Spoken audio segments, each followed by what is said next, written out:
你好，特朗普又搞事，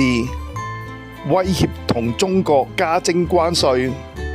唔知特朗普係咪失落咗諾貝爾嘅和平獎？呢排心情唔靚，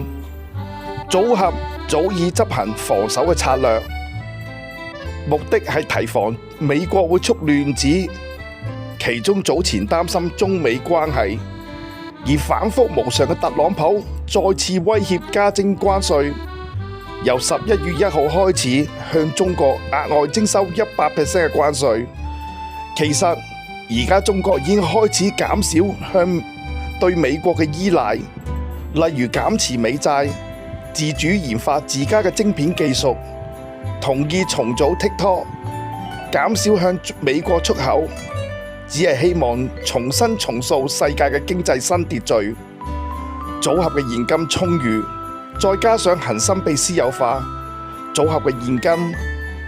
未來只會有增無少。若果中美股市因而大調整，組合將會全力以赴喺合理嘅價格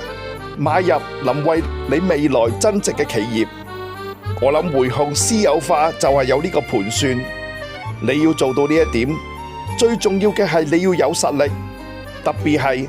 你喺低潮時比人強。